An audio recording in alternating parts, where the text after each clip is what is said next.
Assalamualaikum warahmatullahi wabarakatuh. Waalaikumsalam. Salam sejahtera untuk kita semua. Shalom, Om Swastiastu, Namo Buddhaya, Salam Kebajikan. Selamat malam untuk Bapak dosen depan kita, Bapak Arfan, yang saya hormati, dan teman-teman yang telah hadir. Bersama saya Hadi dari kelompok 3 sebagai moderator di presentasi kali ini. Dari samping saya ada teman-teman saya sebagai presentator. Pada hari ini kami akan mempresentasikan tugas kelompok kami yang berjudul KPK, yang merupakan salah satu lembaga di Indonesia yang berfungsi menangani kasus pidana korupsi. Dan KPK ini bersifat independen dan bebas dari pengaruh kekuasaan apapun, sehingga dapat menjalankan tugas tanpa ada tekanan dari suatu pihak. Sebelum kita masuk ke dalam materi, saya ingin sepatah dua kata dari Bapak Arfan. Waktu dan tempat saya persilakan. Ulangan. Oke, assalamualaikum warahmatullahi wabarakatuh. Waalaikumsalam warahmatullahi wabarakatuh. Yang saya banggakan mahasiswa saya jurusan Teknologi Informasi. Hari ini pertemuan terakhir sekaligus presentasi dua kelompok. Saya merasa bangga, berbahagia, bahkan sedih malahan. Karena pada hari ini ada pertemuan kita yang terakhir. Tapi pertemuan kita yang terakhir di kampus ini, di kelas ini. Mudah-mudahan nanti kita bertemu di mata kuliah yang lain.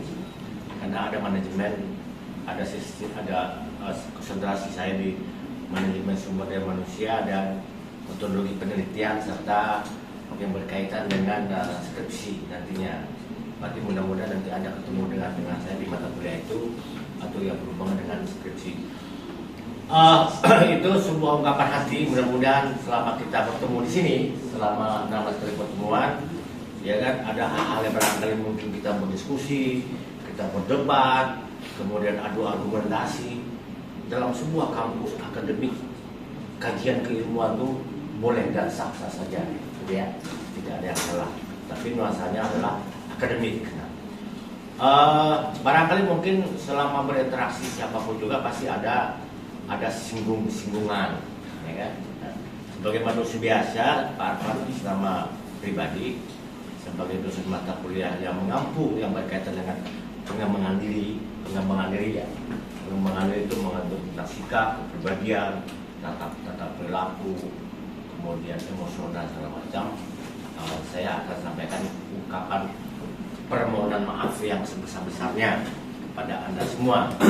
Dan saya yakin dan saya yakin-yakinnya bahwa Anda pun akan memaafkan kesalahan saya. Kenapa? Karena hubungan emosional antara mahasiswa dan dosen itu adalah hubungan pikiran, ya kan? Tidak ada berkaitan dengan hubungan yang lain, hanya berhubungan dengan pikiran dan nuansa akademik. Harapan saya yang pertama ini, yang pertama dan untuk yang terakhir di kelompok ini, nanti ada lagi sambutan di kelompok berikutnya, kita buka pikiran kita, buka wawasan kita. Semakin kita berdebat, sesungguhnya kita itu lebih cerdas. Kenapa? Karena dalam sebuah perdebatan itu kita akan bisa melihat level emosional seseorang, ya. Level emosional seseorang, kemudian kita yang menjawab pun akan tertantang sejauh mana level emosional kita untuk mengedukasi teman-teman yang akan bertanya. Saya sangat bangga dan terharu. Terima kasih banyak dan saya akhiri. Wassalamualaikum warahmatullahi wabarakatuh. Silakan. Terima kasih Bapak Arfan atas opening ceremony-nya. Sebelum kita mulai, saya ada kalimat sedikit dari Mahatma Gandhi. Mahatma Gandhi pernah berkata, masa depan itu bergantung pada apa yang kita lakukan pada hari ini. Berhubung kita semua berada dalam proses pembelajaran, semoga kita selangkah lebih maju di masa yang akan datang. Amin. Untuk selanjutnya ada pembacaan materi dari rekan-rekan saya. Waktu dan tempat dipersilakan. Baik, saya Rahman Ardianta. Terima kasih dari Saudara Ramli Hadi untuk menyebabkan saya bahas materi pertama. Di pembahasan ini kita akan membahas pengertian, struktur, visi misi, sejarah, tugas dan wewenang, peran, serta contoh kasus dari KPK. Apa itu KPK? KPK adalah lembaga negara yang dibentuk dengan tujuan meningkatkan daya guna dan hasil guna terhadap upaya pemberantasan tindak pidana korupsi. KPK bersifat independen dan bebas dari pengaruh kekuasaan manapun dalam melaksanakan tugas dan wewenangnya.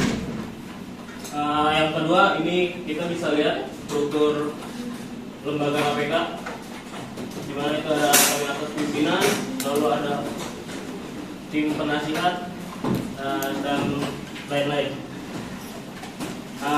Visi berikutnya, visi dan misi Komisi Pemberantasan Korupsi.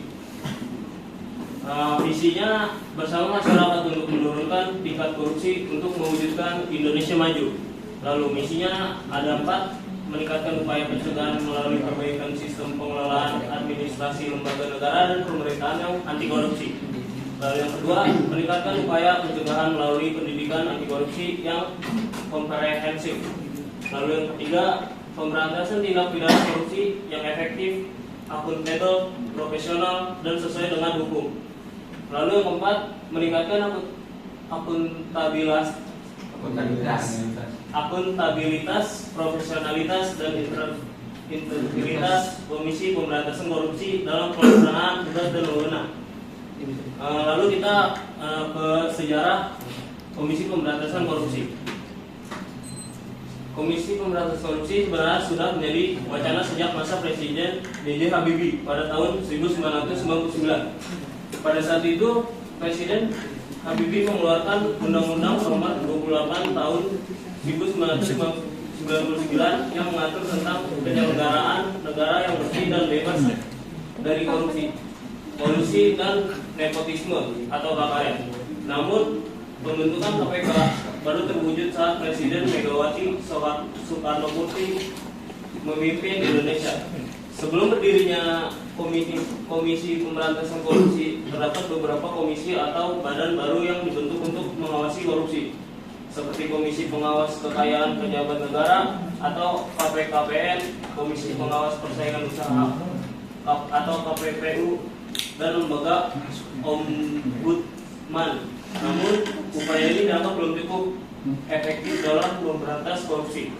Pada masa pemerintahan Presiden Abdurrahman Wahid, dibentuklah tim gabungan pemberantasan tindak pidana korupsi atau TGPTK yang dipimpin oleh Hakim Agung Andi Andojo. Namun tim ini dibubarkan melalui keputusan Mahkamah Agung sehingga upaya pemberantasan korupsi mengalami kemunduran. Pada masa pemerintahan Megawati Soekarnoputri, upaya pemberantasan korupsi dilanjutkan dan KPK akhirnya didirikan. Untuk materi selanjutnya akan diteruskan oleh Saudara Budi. Ya, terima kasih kepada Saudara Rahman atas waktu dan tempatnya. Berikut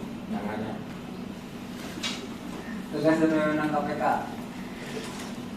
Tugas dan wewenang KPK diatur dalam Undang-Undang Nomor 30 Tahun 2002 tentang pemberantasan tindak pidana korupsi, diantaranya melakukan koordinasi dengan institusi yang berwenang dalam pemberantasan korupsi, melakukan supervisi terhadap instansi yang berwenang dalam pemberantasan korupsi, melakukan penyidikan dan penuntutan terhadap tindak pidana korupsi, melakukan tindakan pencegahan tindak pidana korupsi, melakukan monitoring terhadap penyelenggaraan pemerintahan negara.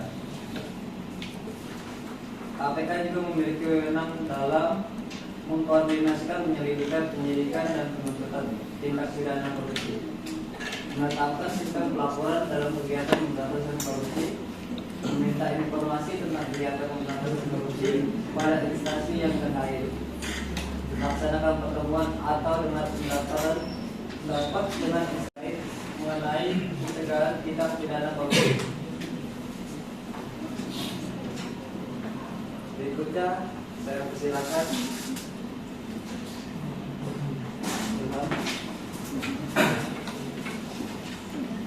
Oke, terima kasih untuk rekan saya, Saudara Budi.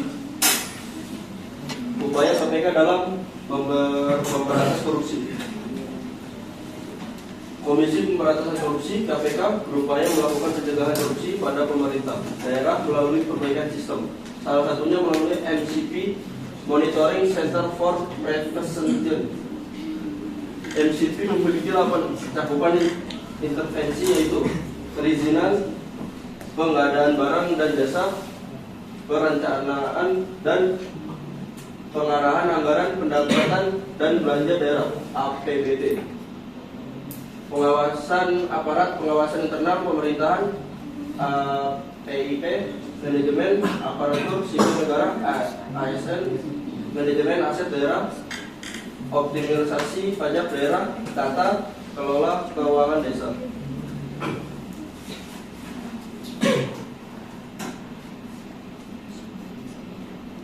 Peran KPK dalam proses pencegahan hukum di Indonesia. Penegakan hukum di Indonesia. 1. Pencegahan korupsi. Komisi Pemberantasan Korupsi mengawasi pemerintahan dan lembaga publik untuk mencegah korupsi serta mengedukasikan masyarakat tentang integritas. 2. Penyelidikan dan penyidikan. KPK menyelidiki kasus korupsi termasuk penyadapan, penggeledahan dan pemeriksaan serta pengumpulan bukti. 3. Penuntutan. Komisi Pemberantasan Korupsi menuntut pelaku korupsi pengadilan dengan dukungan tim jaksa yang ahli.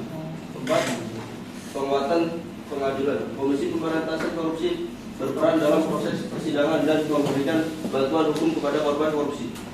5. Pengawasan putusan. KPK memantau pelaksanaan hukum dan pemulihan aset hasil korupsi. Oke, selanjutnya rekan saya Daniel. Terima kasih kepada saudara Renal.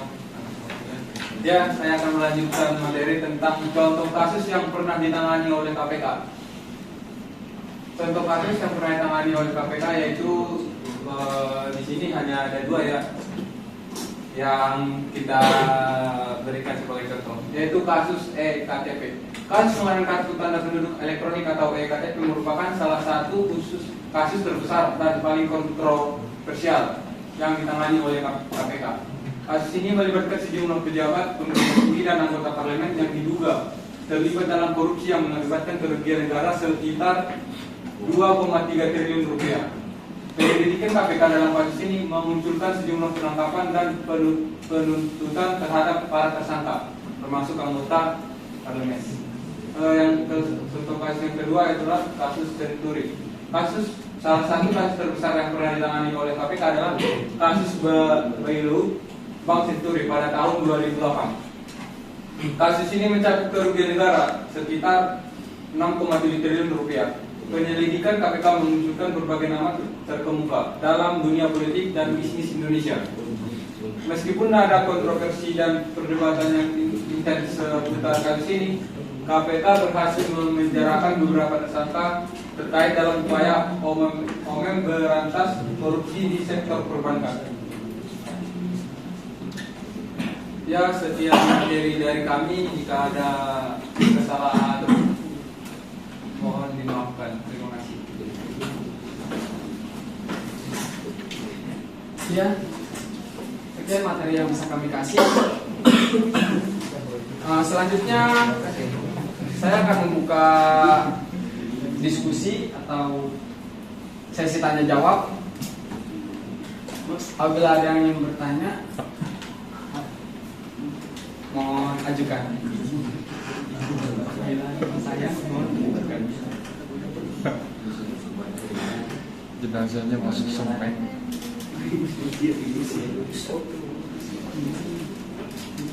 Ayo, silakan bro. Mau siapa? Bismillah. Assalamualaikum warahmatullahi wabarakatuh. Sebelumnya izin memperkenalkan diri, nama saya Andika dari kelompok 5.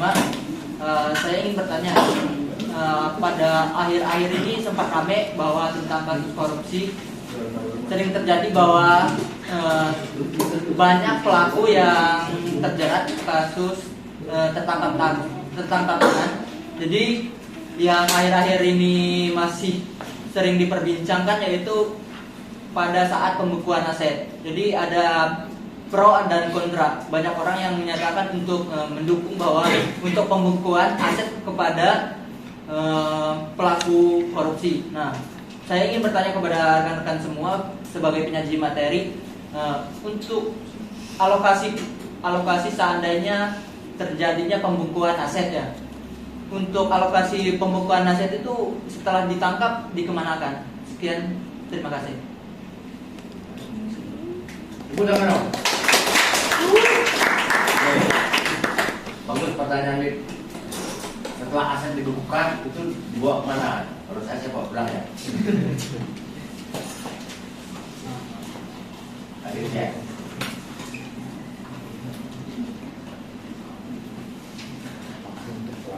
Sambil ini ya, sambil mereka menulis. Memang benar itu.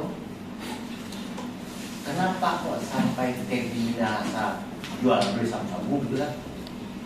Karena setelah diambil minta kita 5 kilo buat saya gitu kan, diganti sama tawas gitu kan. Kemudian 5 kilo diperjualbelikan. Kalau seperti itu negara ini ya, kenapa kan ya jadi orang yang kerjanya menyita aset orang gitu kan? Lama yang orang IT bisa melamar itu, ya kan? Cybercrime itu. Orang yang ini bisa jadi intelijen, jadi polisi. Tapi kerjaannya di cyber. Nah, lanjut. Ya, ada lagi yang ingin bertanya? Ya. Kameramen ingin bertanya? Syuting sendiri. Ini kan korupsi kan masih banyak ya. Oh. Perkenalkan, nama saya Siti Wardatunisa. Hah? Kalau bertanya maksudnya buka. Nanti setelah bertanya bisa lagi. Namamu? Assalamualaikum warahmatullahi wabarakatuh. Perkenalkan, nama saya Siti Wardatunisa. Saya ingin bertanya, ini kan di Indonesia masih banyak ya korupsi. Nah, menurut kalian, kalau misalnya landasan hukum tuh diperkuat, kira-kira itu bisa mengurangi korupsi di Indonesia nggak ya? Oke, putaran. Bagus pertanyaannya. Satu lagi. Aduh. Namamu? Assalamualaikum warahmatullahi wabarakatuh. Waalaikumsalam. Izin memperkenalkan diri. Nama saya Ed Irfansyah dari kelompok 1. Mir? Ed Irfansyah. Saya ingin melanjutkan pertanyaan dari Andika soal pembukuan aset tadi. Jika seorang pelaku yang tertangkap pidana korupsi, namun sebelum tertangkap asetnya telah diatasnamakan untuk orang lain gitu Pak. Untuk orang lain, apakah masih memungkinkan untuk aset yang telah dipindah tangan itu untuk dibekukan lagi Pak? Sekian dari saya. Ulangan. Oke, saya coba tulis kuat dulu ya. Sampai diskusi. Tadi bagi belum? Bagi. Kamu jawab soal 1, 2, 3. Yang jawaban dulu. Baru mau nyari jawaban. Ini jawaban pertanyaannya gitu banget ya.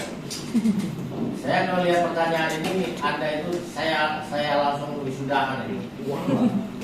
Dari pertanyaan saja bahwa Anda dengan bantuan, ya, ini nama mahasiswa. Kemudian yang si memikir faksa, seseorang yang melakukan penggelapan uang, dalam pikirannya apa? Berusaha menghilangkan barang. Ya. Nah, banyak cara untuk menghilangkan barang bukti. Salah satu diantaranya adalah mengalihkan barang bukti itu melalui nama orang lain. Dalam bahasa hukum pidana namanya pencucian uang. Ya kan? Jadi uangnya dicuci, dibersihkan supaya tidak menjadi barang bukti dengan cara mengalihkan namanya menjadi nama orang lain. Gitu. Nah, apakah gitu ya pertanyaannya? Apakah ini bisa ditindaklanjuti gitu ya? Itu pertanyaannya. Kalau saya terlalu banyak ngomong, ntar disuruh juga jawab. Itu nanti tidak akan mengiyakan omongan Pak Arfan gitu. Dan kita itu coba minta argumentasi daripada kelompoknya Ramli Hadi. Oke. Ada lagi nih sambil mereka diskusi. Udah nggak ada. Saya persilakan sama Ramli Hadi. Saya baru lihat Ramli Hadi ini hebat, ya kan? Setelah berdiri di depan, setelah dia berkomunikasi, kelihatan bahwa dia itu hebat dan siap untuk menjadi orang hebat berikutnya. Amin. Lanjut Ramli.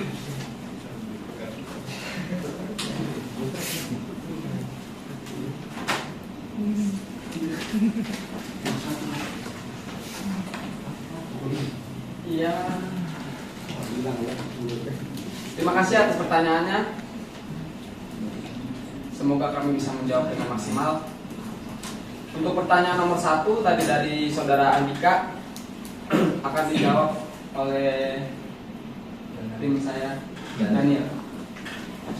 Ya, terima kasih kepada saudara Andika ya yang telah sebuah pertanyaan kepada kelompok 3. Itu secara ringkas pertanyaannya tentang jika seseorang yang melakukan tindakan korupsi tertangkap dan kemudian asetnya disita, itu dikemanakan? Ya kan? Seperti itu. Ya begitu. Saya ingin berikan sedikit jawaban itu. Jika sesuatu atau seseorang melakukan tindakan korupsi dan asetnya disita, itu akan dilaporkan atau itu merupakan aset yang terlibat dalam korupsi yang biasanya disebut aset hasil kejahatan atau aset yang tercemar. Proses penanganan aset semacam ini melibatkan konfiskasi, penjualan atau penggunaan kembali aset tersebut. Penggunaan aset tersebut dalam rangka mengembalikan nilai korupsi yang dirugikan akibat tindakan korupsi yang dilakukan oleh saudara korupsi yang tadi, atau bisa dibilang hasil korupsi yang dikorupsikan oleh seseorang tersebut akan dilelang lagi untuk pengembalian dana ke suatu negara atau ke negara tersebut. Terima kasih. Audia coba cari di browsing di internet hasil, ada lembaganya itu. Ada lembaga yang khusus untuk menampung aset korupsi. Nanti di akhirnya dijual. Bagaimana dijual? Dilelang. Ada lagi badannya, Lembaga Perdagangan Keuangan Negara. Kalau misalnya KPK itu menyita banyak aset, ya kan? Mau tidak mau gedung KPK itu penuh dengan mobil dong, ya kan? Apakah dikumpul di sana? Enggak, ada lagi lembaganya, coba kamu cari. Kemudian bagaimana menjualnya? Ada lagi cara menjualnya. Nanti endingnya dibuat dalam berita acara negara, dimasukkan ke uang negara, dianggap sebagai penghasilan negara melalui jalur tidak pidana korupsi. Cari gitu, oke? Nah, PR kita bersama. Kalau tanya sama saya tahu jawabannya. Tapi kan akhirnya itu sudah mencari sendiri. Oke, bagus. Si Samosir, tapi si Mamora, tapi belum substansial ya, masih dalam koridor informasi. Ada lembaga itu, lembaga aset itu, ada lagi gudang pun ada lagi orang yang mencatatnya. Kemudian kalau setelah itu diambil, kemudian ada lagi, kalau mau dilelang, ada lagi lembaga yang melelangnya, ya kan? Saya pernah mengikuti lelang beli mobil tuh. Mobil sitaan itu saya beli, akhirnya saya jual. Aku juga saya lama-lama uang itu, ya kan? Tapi ordernya sudah rusak. Oke, PR bersama ya. Nanti di akhir statement kasih komentar bagi yang menemukan. Bagi yang menemukan itu hebat ya. Lanjut Ramli. Yang kedua Ramli. Yang untuk pertanyaan kedua, Saudara Dika udah puas dengan pertanyaannya, dengan jawabannya? Bukan puas itu. Oh, belum. Kalau belum tadi Karena disebutkan kembali. ini masalahnya cukup berat. Kita coba cari solusinya secara bersama-sama. Iya, udah. Jadi kita ngaku. Saya juga ngaku juga gitu. Karena bisa selesaikan secara bersama di akhir. Iya. Nanti kita akan selesaikan bersama di Iya, akhir iya. acara. Untuk pertanyaan kedua dari saudara Atun Siti Wardatun, jawabannya saya serahkan kepada saudara Andika.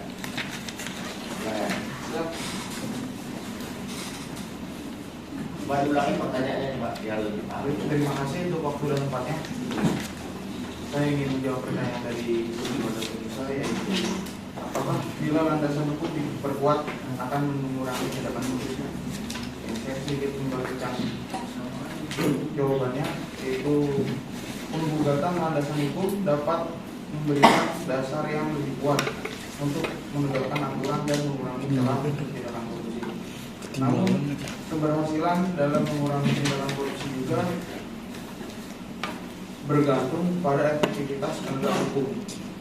Jadi kalau ya penegak hukumnya tidak serius dalam menangani suatu kasus, mungkin kurang maksimal. Nah, ini sistem pengawasan dan kesadaran masyarakat terhadap pentingnya integritas. Mungkin itu saja dari saya. Sebutkan aduan. Nama siapa? Andika. Oh, Andika.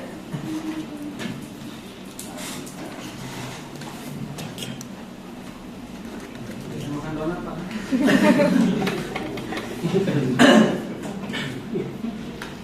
Oke, lanjut. Ya, untuk saudara Atun, mungkin itu jawaban yang bisa kita kasih. Untuk selanjutnya pertanyaan dari saudara Irfan Syah. Dipersilakan. Wijaya. Terima kasih atas pertanyaannya pada saudara Irfan Syah mengenai aset yang disita. Aset yang disita biasanya diputuskan oleh pihak pengadilan antara dilelang atau dikembalikan. Biasanya ada pihak yang mengelolanya, yaitu pihak PPATK. Dia yang memutuskan aset akan dikembalikan atau dilelang. PPATK. Ya. Pejabat Pemerintah Analisis Transaksi Keuangan, bukan? Dia itu membongkar rekening orang kerja itu. Oh, jadi uangnya dia fungsikan buat transaksi siapa? Jangan salah informasi ya. Jadi contohnya ini, Rafael Alun, siapa namanya? Dia kan punya rekening tuh, ya kan? Rekeningnya tidak boleh diperiksa kecuali atas perintah polisi dan KPK. Siapakah yang membaca transaksi itu? Namanya PPATK. Nah, nanti polisi, hai PPATK, buka dong rekeningnya si Rafael Alun Sambodo. Selama ini transaksinya uangnya kemana dan dari siapa? Nah, itu kerjanya, bukan mengambil uang, bukan mengambil aset ya. Tapi pertanyaan statement pertama itu benar. Tinggal institusinya aja. Kita bersama-sama ya.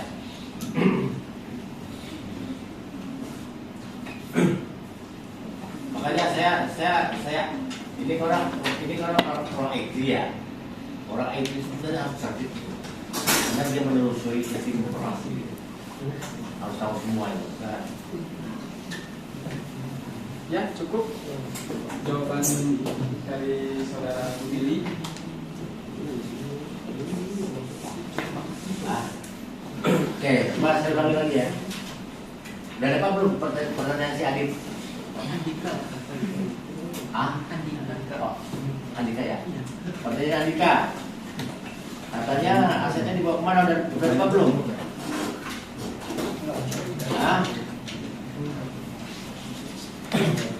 Semua barang bukti itu diputuskan melalui sidang pengadilan, ya kan? Tentunya hakim nih, hakim ya. Di Wijaya diputuskan 10 tahun penjara.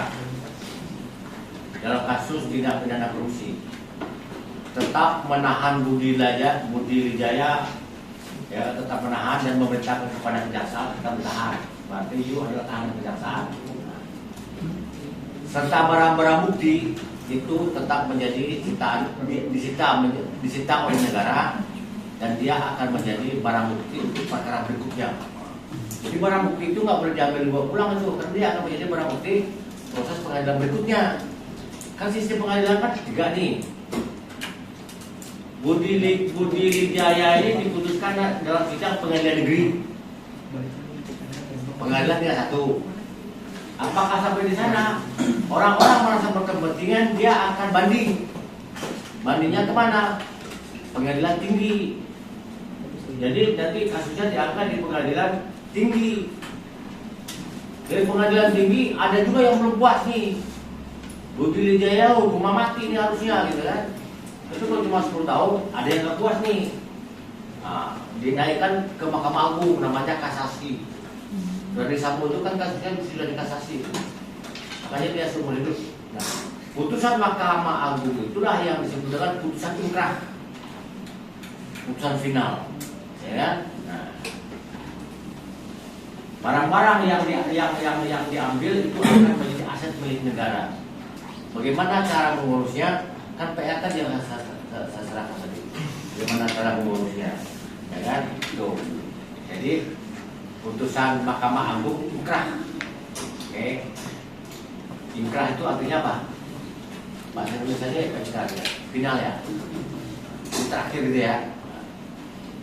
Itu terakhir. Itu tidak ada lagi proses hukum ke atasnya, nggak ada lagi. Kecuali hanya satu, melalui gerasi amnesti abolisi oleh presiden sebagai kepala negara. Kalau presidennya mau, kalau presidennya nggak mau ya terakhir lah. Nah, apakah putusan yang tersebut bisa disidangkan lagi? Bisa, dengan syarat ada bukti baru. Pengadilan negeri lagi.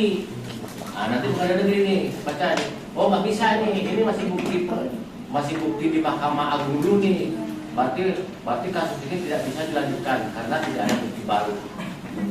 Karena syarat bukti itu kan menimbangkan dua. Gitu ya, Andika. Kemudian Siti Wardatunisa, pertanyaannya benar ya, apakah dengan sistem hukum yang diperkuat itu ada jaminan korupsi itu tidak ada gitu kan? Jawabannya apa ya? Lebih kebetulan. Bisa ya, bisa tidak gitu ya. Tapi kembali ke jawaban kita sendiri, Andika kembali kepada integritas sebagai seorang yang memegang jabatan di posisi itu, atau kemudian kembali kepada political will daripada pemerintah yang berkuasa, ya kan? Jadi pilihlah presiden atau kepala negara yang political willnya itu, political will itu bahasa Indonesia apa tuh ya? Keinginan politiknya itu untuk benar-benar kepada hajat hidup masyarakat gitu. Ya, itu ya guys. Jadi yes or no, tergantung pada integritas kepada orang yang memegang jabatan di institusi tersebut. Kemudian yang lebih urgent lagi political will dari penguasa, terutama adalah partai-partai pendukung, partai pendukung dan pemenang dalam sebuah pemilu, dia dikategorikan sebagai partai penguasa. Sekarang kan PDI penguasanya kan, ya, soal Jokowi sudah berkhianat juga dia tidak menjadi untuk tidak ya sekarang dia saya juga bertanya itu, tapi dia masih tetap PDIP, tapi kan di atas kertas masih PDIP kan. Kenapa? Karena belum ada bukti baru dia menyatakan mengundurkan diri atau keluar gitu kan. Nggak bisa juga, kita harus berbicara di atas sebuah sistem apa yang disebut dengan praduga tidak bersalah. Kita tidak bisa mengambil keputusan tanpa ada hal-hal yang bersifat formal gitu. Kalau di TV kan sudah ada tuh, PSI menang, GS menang, ya kan? Nah, barangkali mungkin itu yang menjadi analisa politik masyarakat sekarang ini, ya kan? Presiden itu kan menang putusan daripada PDIP menjadi presiden, sekarang dia mengkerahkan diri untuk partai yang lain gitu kan? Nah, ini kampus itu boleh berdebat tentang itu. tapi jangan dibawa keluar dan tidak boleh dijadikan konsumsi politik di luar. Gitu ya. Kemudian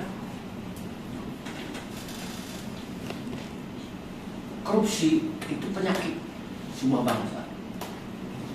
Negara akan bangkrut dikala korupsi merajalela. Kenapa demikian? Karena korupsi akan merendahkan martabat sebuah bangsa dan akan melahirkan apa yang disebut dengan keengganan investor asing masuk ke sebuah negara yang tingkat korupsinya besar.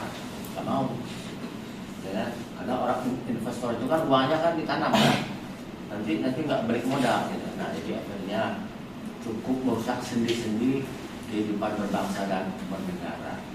Oke, saya rasa cukup kelompok. Saya rasa cukup kelompok 3, kelompok 4 coba. Mari. Nah, karena waktu kita masih ada sekitar 40 menit, ya kan? Saya akan akhiri untuk kelompok ini dulu, karena akhirnya ditangkap Pak Arfan gitu ya, supaya kelompok ini juga punya waktu dan kesempatan gitu kan. Kita lihat Ramli Hadi yang baru nih, ya kan? Kan Ramli Hadi kan you nih, akan dengan Ramli Hadi. Saya ucapkan terima kasih, tepuk tangan buat anda semua.